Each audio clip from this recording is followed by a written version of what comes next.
आप सभी को राधे राधे। मैं आज आपको भगवत गीता जी के जीवन में सीख देती हुई 10 बातें सुनाने जा रही हूँ। आज हम हिंदू धर्म के कई महान ग्रंथों में से एक श्रीमद् भागवत गीता जी के दिए लाइफ लेसन्स के बारे में बात करेंगे। ये लेसन हमारे जीवन जीने के तरीके बताते हैं, क्योंकि जो प्रश्न उस समय अर्जुन ने पूछे थे, वे सिर्फ उस समय के लिए नहीं मायने रखते थे, बल्कि ये प्रश्न और समस्याएं हमारे आज के ज़माने भी सताते हैं। ज़िंदगी की जंग में भगवत गीता जी की बातें हमें ये समझा सकती है कि हमें हर मुश्किल समय में खुद को कैसे स्थिर रखना चाहिए। आज हम हिंदू धर्म के कई महान ग्रंथों में से एक श्रीमद् भागवत गीता जी के दिए हुए वचनों के बारे में बात करेंगे। ये वचन हमारे जीवन जीने को तरीके बताते हैं, क्योंकि जो प्रश्न उस समय अर्जुन ने पूछे थे, वे सिर्फ उस समय के लिए मायने नहीं रखते, बल्कि ये प्रश्न और समस्याएं हमें आज के ज़माने भी सताते हैं। ज़िंदगी की जंग में भगवत गीता जी की बातें हमें ये समझा सकती है कि हमें हर मुश्किल समय में खुद को कैसे स्थिर रखना चाहिए, हर परिस्थिति में कैसे काम लेना चाहिए। भगवत गीता ने दुनिया के कई महान लोगों की भी सोच बदली है, जैसे कि अल्बर्ट ने, महात्मा गांधी, राल्फ वॉल्डो इमन्स आदि। देश भर में लोगों को ये भी मानना है कि जो भी इंसान इस ग्रंथ को पढ़ता है, उसे कभी भी पैसे की कमी नहीं होती। बड़ी से बड़ी चुनौती उसका बाल भी बांका नहीं कर पाती। उस व्यक्ति का व्यक्तित्व इतना स्ट्रॉन्ग हो जाता है कि वे जहाँ भी जाता है, वहाँ के लोगों को बेहतर इंसान बनाने के लिए एम्पावर करता है। आप जानते हैं कि ऐसा क्या अच्छा लिखा है भगवत गीता में, जिसे लोग हजारों सालों के बाद भी आज तक इसे पढ़ रहे हैं। तो चलिए जानते हैं भगवत गीता से हमें क्या सीख पाते हैं। बुरे हालात कुछ ना करने से ही आ जाते हैं, लेकिन अच्छे हालात पैदा करने के लिए एक्शन लेना भगवत गीता शुरू से ही इस उद्देश्य के साथ होती है कि अगर आप कुछ हासिल करना चाहते हो, लेकिन आप खुद कुछ करने की बजाय अपनी किस्मत को भगवान पर डाल देते हो, वे आपका काम करें और आपकी लाइफ को बेहतरीन बनाएं, तो ऐसे में आपको बुरा रिजल्ट ही मिलेगा। बिल्कुल वैसे ही जैसे कि आपको गंदा होने के लिए कुछ नहीं करना होता, बस बैठे रहो और आप गंदे हो जाओगे। लेकिन साफ रहने के लिए आपको अपनी जगह से उठना पड़ेगा, बाथरूम में जाना पड़ेगा और नहाना पड़ेगा। इसलिए क्योंकि हमारी बॉडी के डिसऑर्डर से फाइट कर रही होती है। और जो इंसान इस फाइट में इनएक्टिव हो जाता है, वह इंसान अपनी ज़िंदगी के हर पहलू में हारता रहता है। बदलाव एक जीवन का नियम है, इसलिए हर खुशी या दुख अस्थायी होता है। कुत्ती पुत्र तुम्हारी इंद्रियां आवाज, गंध, स्वाद या महसूस करे जाने वाली चीजों के संपर्क में आकर तुम्हें अंदर ठंड, गर्मी, सुख, दुख, तनाव जैसी स्थिति पैदा करती है। ये अस्थायी है, ये जैसी आती है वैसे चले भी जाती है। इसलिए इन बदलावों को सहना सीखो। सफलता या महारत हासिल करने के लिए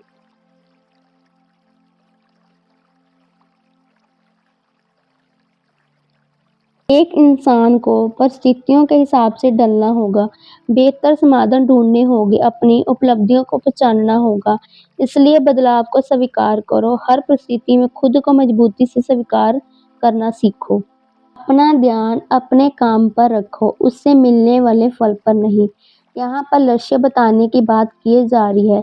ज़्यादातर लोग ये तो डिसाइड कर लेते हैं कि उन्हें क्या प्राप्त करना है, लेकिन वे कभी भी अपने लक्ष्य के रास्ते पे आने वाली मुसीबतों को पार नहीं कर पाते।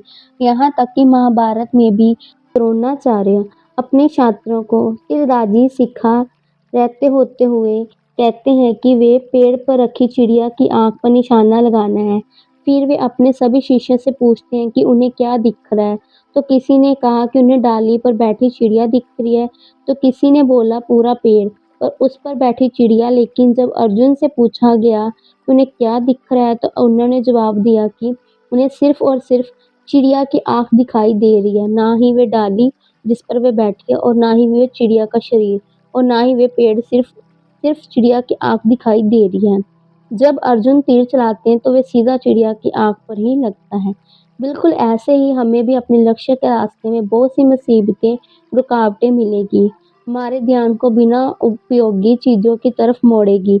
इसलिए अपना ध्यान केवल लक्ष्य पर इतनी गहराई से लगाओ कि आपको बाकी कोई चीज़ दिखाई ही ना दे। वे बनते हो जो आप अपने आप को मानते हो। भी लाइफ एक बहुत ही ताकतवर चीज़ है। ये एक बीमार इंसान को भी ठीक कर सकती है। सकती है, एक दुखी इंसान को खुश कर सकती है, नाकामयाब इंसान को तरक्की भी दिला सकती है। हर इंसान पहले अपने दिमाग को बिलाइफ कराता है, वे कुछ बड़ा करने के लायक हैं और उसके बाद ही उसे लक्ष्य अचीव करने की हिम्मत आती है। इसलिए आप भी अपने आप पर विश्वास करो कि आप भी मुश्किल कामों को करने के लिए तैयार हो। अपना लक्ष्य हासिल कर सकते हो। आप अपने डर को काबू करो क्योंकि आप वही बनते हो जो अपने आप को मानते हो। कायरता और डर सफलता के दुश्मन हैं। डर हमारे सबसे पुराने इमोशनल में से एक है जो हमें अपनी क्षमताओं पर शक कराता है। यह तब बाहर आता है हम या तो किसी परिस्थिति को पूरी तरह से समझ नहीं पाते, फिर जब हम अपने इमोशंस को मैनेज नहीं कर पाते। ये डर हमारे कायर बनाता है, अपने लक्ष्य से भटकाता है। इसलिए हमेशा बुद्धिमानी और नॉलेज का पीछा करो क्योंकि यही 2 चीज़ें हैं जो हमें विपरीत परिस्थितियों में बहुत ज़्यादा सहायता करती हैं। आपका दिमाग या तो आपको आबाद कर सकता है या फिर बर्बाद। हर इंसान को अपने आप को अपने मन से ऊपर उठाना चाहिए, वरना वे आगे बढ़ने की बजाय पीछे गिरता जाएगा। ये सच है कि मन हमारा सबसे अच्छा दोस्त भी बन सकता है, सबसे बुरा दुश्मन भी। अगर आप अपने मन के मालिक नहीं हो, तो आप उसके गुलाम हो, जो कि आपको धीरे-धीरे बर्बाद कर देगा। इसी वजह से श्री कृष्ण जी हमें अपने अवचेतन मन को जागृत करने की बातें कहते हैं। अपने इमोशनल और दिमाग को मास्टर करने के सबसे पहला कदम हमारी इंद्रियों से शुरू होता है। इमोशनल और दिमाग को मास्टर करने के लिए सबसे पहला कदम हमारी इंद्रियों से शुरू होता है। हर ऐसी चीज़ जो हमें अपने लक्ष्य से भटकाती है, उसे लालसा बोला गया है। जैसे आपका लक्ष्य है कि आपको अपना मोटापा कम करके हेल्दी रहना है। लेकिन अगर आप हफ्ते में कई बार आइसक्रीम या चॉकलेट खा लेती हो, तो आप उन चॉकलेट और आइसक्रीम के पीछे मिलने वाले टेस्ट के लालची हो चुके हो। अगर आपके लक्ष्य है टेस्ट में अच्छे मार्क्स लाना, लेकिन आप बार-बार सोशल मीडिया या मोबाइल चेक कर रही हो, उसके पीछे लस्ट कर रहे हो, ये माना जाता है कि वे इंद्रियां, मन और बुद्धि होती है, जिसमें से लस्ट घुसकर बैठा होता है। ये इंसान की सोच की शक्तियों को दोबारा होता है। इसलिए सबसे पहले अपनी इंद्रियों को काबू करो, उन्हें संपर्क में आने वाली चीज़ों को बदलकर। सीधी-सी बात है कि अगर अपने मुँह, कानों, दिमाग में गंदगी डालोगे, तो बाहर भी गंदगी ही आएगी। रोज ध्यान करो। ध्यान की मदद से आप अपने अंदर का सारा डर, तनाव और चिंता, संदेह से सीधा छुटकारा पा सकते हो। इसके साथ ही श्री कृष्ण जी अर्जुन को समझाते हैं कि मेडिटेशन आपको ये समझा सकता है कि आप अपने शरीर और ख्यालों में परे हो। आपके अंदर एक ऐसी चीज़ है जो कभी मर नहीं सकती। इसी सच को जानने के बाद आप खुद को अच्छे से जान लोगे। इससे आप दूसरों की एक्सटेंशन से भी फ्री हो जाते हो। धर्म करते रहो। धर्म एक ऐसा शब्द है जो ये दर्शाता है कि कोई काम ऐसा है जो उसे काम को करने वाले भी बड़ा है। ज़्यादातर लोग अपनी ज़िंदगी में ज़रूरत के समय एक्शन इसलिए नहीं ले पाते क्योंकि वे एक्शन को अपने लाभ-हानि के लिए देख रहे होते हैं। यही कारण है अपने सपनों का। हम सोचते हैं कि हम इतनी मेहनत करके कोई ऐसा काम करें जो दूसरों की लाइफ को बेहतर बनाए, लेकिन हम सिर्फ अपने ही काम करते हैं जितना कि हमारा सपना पूरा हो सके। लेकिन ये सपने की भूख कभी ना बुझने वाली आग की तरह होती है। श्री कृष्ण जी कहते हैं कि पृथ्वी हम इंसानों की कर्म भूमि है। यहाँ हमें अपने कर्मों से ही जाना जाता है। आपकी ज़िंदगी आपके चुनाव का परिणाम होती है। अर्जुन, मैंने तुम्हारी पूरी गीता का ज्ञान दे दिया है। तुम उस पर चिंतन करो और ना चुनाव करो कि तुम क्या करना चाहते हो। एक तरफ तुम्हारा धर्म है और दूसरी तरफ तुम्हारी कायरता। अर्जुन की तरह हम भी कई बार विपरीत परिस्थितियों को पाते हैं। कई लोग तो पैदा ही विपरीत स्थितियों में हुए होते हैं, लेकिन इसके बाद भी हमें अपनी किस्मत को चुनाव करने की आज़ादी है।